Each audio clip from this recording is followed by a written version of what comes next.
Yo, what's going on, guys? Dibwobs here. Welcome back to a brand new video here on the channel. Now, we did just get some new teasers for Season 2, and it gives us a little bit of an insight on who the Season 2 hero might be, and it allows us to speculate based on the leaks and the information that we've had officially about the new season. And confirmation from the developers that a big update should take place in Season 2 that will make a lot of you happy. So, I want to start off by showing a tweet from Miller Ross. Now, Miller Ross does get direct information from Marvel Rivals and the developers, and he already knows what's coming in Season 2. And he tweeted out that Season 2 of Marvel Rivals officially kicks off 2 weeks from today, which means we're right around the corner from some extremely juicy reveals. A new character, a new map, a new battle pass, a new seasonal event, and a major balance update, and some big surprises. And he did post this tweet with a video of Storm, so maybe the big surprise is something to do with Storm, or it is just a video to get more engagement. But that isn't the exciting information. I mean, everything here makes sense. We already knew we're getting a new map, most likely Krakoa and Morocco, and the new battle pass is a given, a new seasonal event, and a major balance update was all known. But we are going to be getting one new character at the start of the season, and then in the mid-season we're getting one more character. But in another reply, Miller Ross revealed that he already knows who the new hero is, and this is the teaser he gave for the new hero. I'll just say you're going to love this one. Perfect choice for the meta right now, and they're going to be farming viral clips left and right with some of these character interactions. Now, most of us were assuming that Blade would be the first hero that we get in the new season, since he's already been teased in the new map and in the in-game lore as he's locked away in Central Park. But in my opinion, this response from Miller Ross kind of gives me the vibe that we're not getting Blade. Instead, we'll get Blade in the mid-season, and we're going to get a new surprise hero on April 11th. And this is mainly because, first of all, he says they're the perfect choice for the meta right now. And in-game, we already have 20 duelists. We only have 9 Vanguards, and we have even less strategists with only 8 strategists. So adding another duelist, which Blade was leaked to be, doesn't seem like it would be great for the meta. That is unless he has some abilities that would counter maybe the support and the strategist meta. But I think a Vanguard like Emma Frost or a flying strategist like Ultron could definitely be a good fit for the meta. Something different, and we did already get 2 duelists in Season 1, Mr. Fantastic and Human Torch. But on top of that, he also says they'll be farming viral clips left and right with their character interactions. And in my opinion, out of Emma Frost, Ultron, and Blade, I think Ultron would have the most viral interactions. I mean, first of all, his voice is so iconic. His interactions and his demeanor would just be so cold. And we already have some leaked voice lines for Ultron.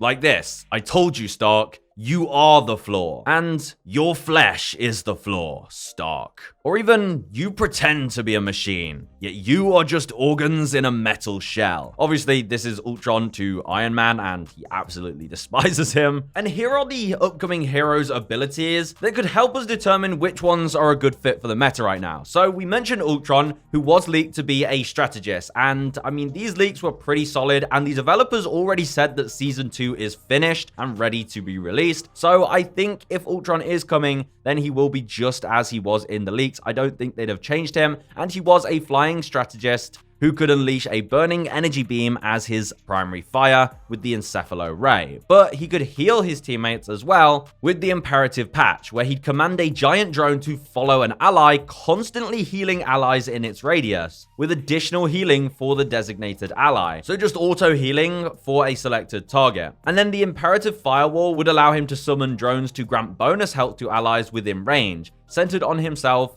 and the ally marked with Imperative Patch, which would give you and your teammates bonus shield in a radius around you and your marked teammate. And he could also fly quickly in the direction of movement and enter a free flight mode with dynamic flight, and his passive would allow him to float and fall slowly. And then his ultimate, the Rage of Ultron, allowed him to summon Ultron drones to fire Encephalo Rays, damaging enemies or healing allies. A bit like a Moira ult from Overwatch, with a giant beam or a bunch of beams that would heal and damage. So do you think that's a good fit for the meta? But then we had Emma Frost, who would be the second female Vanguard in the game. And her abilities gave her 2 forms, a Psychic Human form and the Diamond form. And based on all the ability names, I drew some comparisons with Ramotra from Overwatch. I think she'll play very similarly, and they definitely do take inspiration from Overwatch, meaning she'll have these 2 forms, one being more melee based and one being more ranged, but also having the ability to put up a Psychic Barrier to shield herself and her teammates from oncoming damage that you could play place at range, and her diamond form would have really powerful melee abilities that would deal a large amount of damage up close in a small area. And she did have some soul control and mind control abilities that could be a bit like Ramotra's ultimate, where it would automatically link to enemies or teammates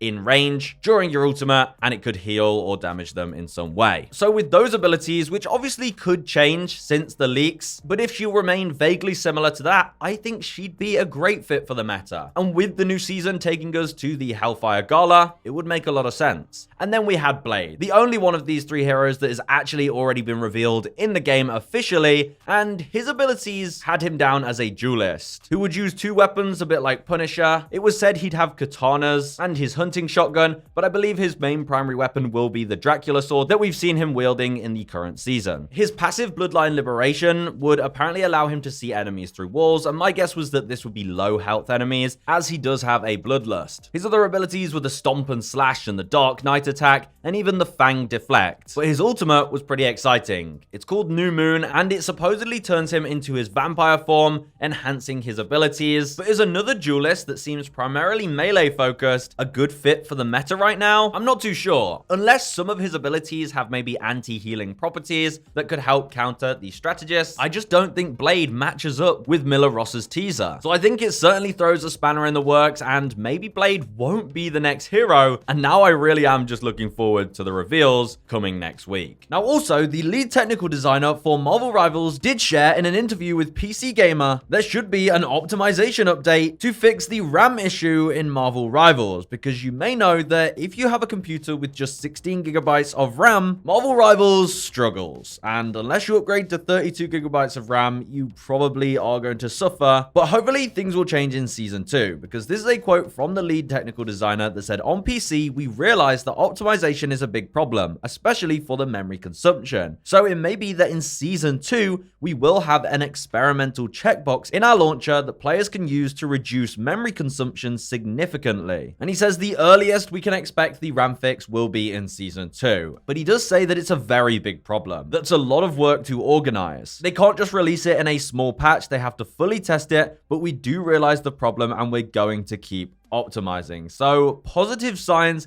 that they are actually looking into this issue and aren't ignoring it. But I will say it is quite a vague response, and we'll definitely have to wait until Season 2 to hear more on that. And in more Marvel Rivals news, I wanted to share with you a current giveaway that's going on from Marvel Rivals. So on their Discord server, they've just reached 4.5 million members, and they're going to be giving away an AMD graphics card along with in-game currency and Steam gift cards. And basically to enter this, all you have to do is go on the Discord server and invite your friends. Once you invite one or more of your friends to the server, then you'll automatically be entered into the raffle for the AMD Radeon RX 7900 XTX graphics card. And with every person that you invite, you will earn 1 point. And you can repeatedly spend 1 point to enter the $5 in-game currency raffle on the server. And you can also spend 3 points to enter the $20 Steam gift card raffle. So if you know some friends that aren't already in the server, it's definitely worth entering, because you might just get your hands on some nice prizes, and I thought I'd let you guys know because I want you guys to have the best chance of winning these things. So good luck to everyone with that. And if you guys want to keep up to date with all things Marvel Rivals news as we close the gap to Season 2, then be sure to subscribe, and I hope this video was useful at putting into perspective the possible new heroes and everything we know about them for Season 2. I'll see you guys in the next one. Goodbye.